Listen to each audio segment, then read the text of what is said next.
Hello అండి. Welcome to our channel సాహిత్య Raju's kitchen. ఈరోజు వీడియోలో చిట్టి చిట్టి వడియాలను బియ్యంతో ఏ విధంగా ప్రిపేర్ చేసుకోవాలో చూపించబోతున్నాను. ఈ వడియాలైతే చిన్న చిన్నగా పువ్వుల్లాగా చాలా బాగుంటాయండి.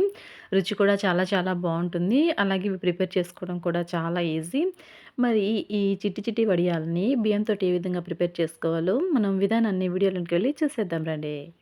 ఓకే అండి. ఈ వడియాలను ప్రిపేర్ చేసుకోవడం కోసం ముందుగా ఒక గిన్నెలోనికి 2 గ్లాసుల వరకు రేషన్ బియ్యాన్ని తీసుకుంటున్నానండి. రేషన్ బియ్యంతో చేసామంటే ఇవి మనకి క్రిస్పీగా, గుల్లగా వస్తాయి. అలాగే మన బియ్యం తీసుకున్న గ్లాస్‌తోనే ఒక హాఫ్ గ్లాస్ వరకు సగ్గు బియ్యాన్ని కూడా వేసుకోండి. ఇవి లావు సగ్గు బియ్యమేనండి.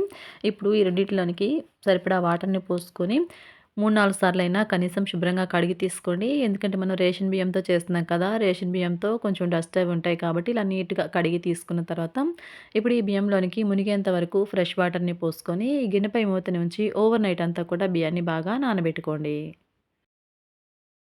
ఓకే అండి. నైట్ అంతా నానిన తర్వాత నెక్స్ట్ డే మార్నింగ్ చూసినట్లయితే బియ్యం అలాగే సగ్గుబియ్యం చక్కగా నానిపోయాయండి. మనం ఒక సగ్గుబియ్యాన్ని తీసుకొని ఇలా మ్యాష్ చేసి చూస్తే తెలుస్తుంది. మెత్తగా మెదిగిపోతుంది కదా! ఇప్పుడు మళ్ళీ ఒకసారి ఇలాగా కడిగినట్లుగా చేసిన తర్వాత ఈ వాటర్‌ని వంపేసి తీసుకొనిరండి. ఇప్పుడు ఈ బియ్యాన్ని, సగ్గుబియ్యాన్ని ఒక మిక్సీ జార్‌ని తీసుకొని మిక్సీ జార్‌లోనికి వేసేసుకోండి. మీరు గ్రైండర్ ఉన్నా కూడా గ్రైండర్‌లో కూడా గ్రైండ్ చేసుకోవచ్చండి. ఇలాగ బియ్యం, సగ్గుబియ్యం అంతా కూడా మిక్సీ జార్‌లోనికి వేసేసుకున్న తర్వాత మనం ఏ గ్లాస్ తోటైతే బియ్యాన్ని కొలిచి తీసుకున్నాం కదా! అదే గ్లాస్ తోటి ఒక గ్లాస్ వరకు వాటర్‌ని తీసుకొని మొత్తం అంతా కూడా ఒకేసారి పోసేయకుండా ఈ గ్లాస్ వాటర్‌ని కొంచెం కొంచెంగా జార్‌లోనికి పోసుకుంటూ మెత్తగా కాటుకులాగా స్మూత్ పేస్ట్ లాగా అయితే గ్రైండ్ చేసి తీసుకొనిరండి. ఓకే అండి. చూసారు కదా! ఈ విధంగా మెత్తగా బరకనేది లేకుండా గ్రైండ్ చేసి తీసుకొచ్చిన తర్వాత ఇప్పుడు ఈ బ్యాటర్‌ని అంతా కూడా ఒక గిన్నెలోనికి వేసేసుకోండి. ఈ విధంగా గిన్నెలోనికి వేసుకున్న తర్వాత ఈ బ్యాటర్‌ని రెడీగా పెట్టుకోండి. ఇప్పుడు మళ్ళీ వేరొక గిన్నెను తీసుకోండి. ఆ గిన్నెలోనికి మనము ఎసుని కాగబెట్టడం కోసం వాటర్‌ని కొలిచి తీసుకుందామండి. మనము ఏ గ్లాస్ తోటైతే బియ్యాన్ని కొలిచి తీసుకున్నామో అదే గ్లాస్ తోటి ఒక గ్లాసుకి 6 గ్లాసుల చొప్పున మనము ఒక 12 గ్లాసులైతే తీసుకోవాలండి. గ్రైండ్ చేసేటప్పుడు ఒక గ్లాసుని తీసుకున్నాం కదా! మిగిలినటువంటి 11 గ్లాసులను కూడా ఈ విధంగా కొలిచి తీసుకోండి. ఈ విధంగా వాటర్ కొలత అనేది కరెక్ట్‌గా ఉందంటే మనం పెట్టుకునేటువంటి ఏ వడియాలైనా కానీ చక్కగా వస్తాయండి. వాటర్ కొలత అనేది కరెక్ట్‌గా ఉండేలాగా చూసుకున్నామంటే మనం చక్కగా వడియాలు ఈజీగా పెట్టేసుకోవచ్చు. ఈ విధంగా 11 గ్లాసుల వరకు వాటర్‌ని కొలిచి తీసుకున్న తర్వాత ఇప్పుడు గ్యాస్ ఆన్ చేసి స్టవ్ పై ఈ గిన్నెని పెట్టుకొని వాటర్‌ని రోల్ బాయిల్ అయ్యేంత వరకు మరిగించుకోండి. ఇప్పుడు ఒక మిక్సీ జార్‌ని తీసుకోండి. అందులోనికి నేనైతే ఒక 10 పచ్చిమిరపకాయలను శుభ్రంగా కడిగి ఇలా తుంపి వేస్తున్నానండి. మీరు మీ స్పైసీకి తగినట్లుగా పచ్చిమిరపకాయలని ఎక్కువ, తక్కువైనా వేసుకోవచ్చు. ఈ విధంగా పచ్చిమిరపకాయలన్నిటిని ఈ విధంగా తుంపి వేసుకున్న తర్వాత వీటిని ఒకసారి కోర్స్‌గా గ్రైండ్ చేసి తీసుకొని రండి. ఇప్పుడు ఈ విధంగా గ్రైండ్ చేసి తీసుకొచ్చినటువంటి ఈ పచ్చిమిర్చి మిశ్రమాన్ని కూడా రెడీగా పెట్టుకోండి. ఈలోగా మనకి చక్కగా వాటర్ కూడా రోల్ బాయిల్ అవుతున్నాయండి. ఇప్పుడు ఈ వాటర్‌లోనికి రుచికి తగినట్లుగా ఉప్పుని లేదంటే ఒక స్పూన్ వరకు సాల్ట్‌ని ఈ విధంగా వేసుకోండి. అలాగే సాల్ట్ వేసుకున్న తర్వాత ఇప్పుడు ఇందులోనికి మనం గ్రైండ్ చేసి పెట్టుకున్నాం కదా పిండి బ్యాటర్‌ని. ఈ పిండి బ్యాటర్‌ని ఒక చేయితోటి ఈ విధంగా ఎసరులోనికి పోసుకుంటూ గెరిటతోటి ఇలాగ మిక్స్ చేస్తూ పోసుకోవాలండి. లేదంటే మనకి పిండి అనేది గట్టిగా ఉండలు కట్టేస్తుంది. ఈ విధంగా పిండి అంతటిని పోసేసుకున్న తర్వాత స్టవ్ మంటని లో టు మీడియం ఫ్లేమ్‌కి అడ్జస్ట్ చేసుకుంటూ గెరిటతోటి ఇలా కలుపుతూ పిండి అనేది మనకి దగ్గరగా ఉడికేంత వరకు ఉడికించుకోవాలండి. కనీసం ఈ పిండి ఉడకడానికి మనకు 5-10 నిమిషాలు టైం అయితే పడుతుందనమాట. అందుకోసం అని చెప్పేసి ఈ విధంగా కలుపుతూ పిండిని చక్కగా ఉడికించుకోవాలి.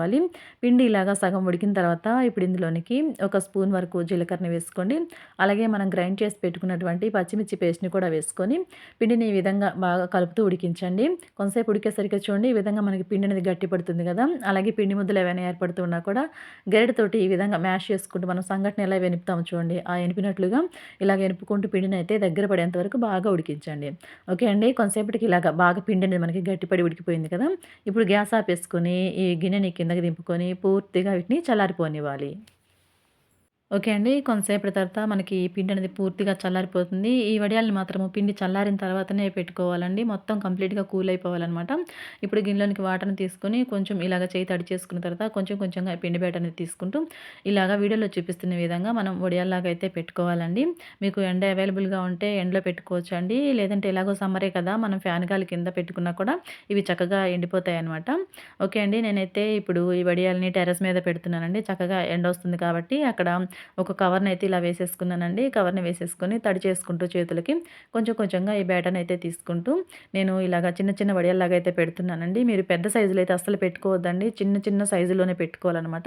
అలా చిన్న చిన్నగా పెట్టినప్పుడే మనకి ఇవి చక్కగా ఎండుతాయండి. పెద్ద సైజులో పెట్టాయంటే మనకి ఎండటం అనేది కష్టమవుతుంది. కాబట్టి ఈ విధంగా చిన్న చిన్నగా మొత్తం అంతా పిండితోటి ఈ విధంగా వడియాల్లాగా పెట్టేసుకోండి.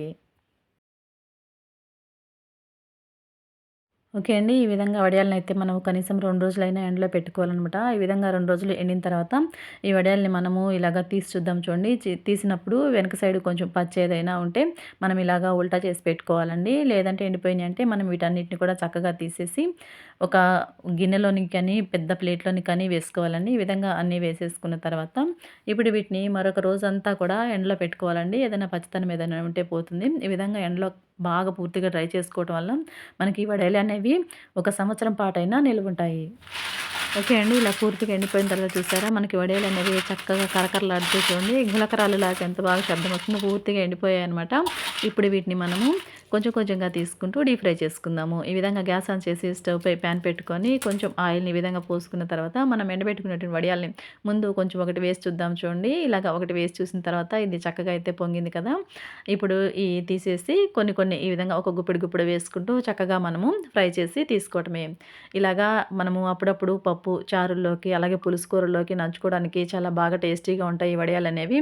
అలాగే మనం ఈవినింగ్ టైమ్‌లో స్నాక్స్‌గా కూడా ఏమి తినడానికి లేనప్పుడు కొంచెం అలాగే వేయించుకొని చక్కగా స్నాక్స్‌లాగా కూడా తినేయొచ్చండి. ఓకే అండి. చూసారు కదా! బియ్యం అలాగే సగ్గుబియ్యంతోటి పువ్వులాంటి చిట్టి చిట్టి వడియాలను ఏ విధంగా ప్రిపేర్ చేసుకున్నామో, ఈ వడియాలైతే చాలా చాలా టేస్టీగా ఉన్నాయండి. తప్పకుండా మీరు కూడా ట్రై చేయండి. ఈ విధంగా సమ్మర్‌లో మనం వడియాలని ప్రిపేర్ చేసుకొని డబ్బాలో స్టోర్ చేసుకున్నామంటే సంవత్సరం అంతా చక్కగా మనకి రసము, పప్పు, చారు, పులుసు కూరల్లోకి చక్కగా ఇలాగ డీప్ ఫ్రై చేసుకొని నంచుకొని తినేయొచ్చండి. ఈవినింగ్ టైమ్‌లో స్నాక్స్ ఏమి లేనప్పుడు కూడా కొన్ని అలా వేయించుకొని చక్కగా తినేయొచ్చనమాట. ఓకే అండి. చూసారు కదా! వీడియో కనుక మీకు నచ్చినట్లయితే తప్పకుండా వీడియోకి ఒక లైక్ చేయండి. అలాగే ఇటువంటి మరిన్ని కుకింగ్ అండ్ గార్డెనింగ్ వీడియోస్ కోసం మన ఛానల్‌ని సబ్స్క్రైబ్ చేసుకొని పక్కన బెల్ సింబల్‌ని క్లిక్ చేయండి. Thanks for watching our video.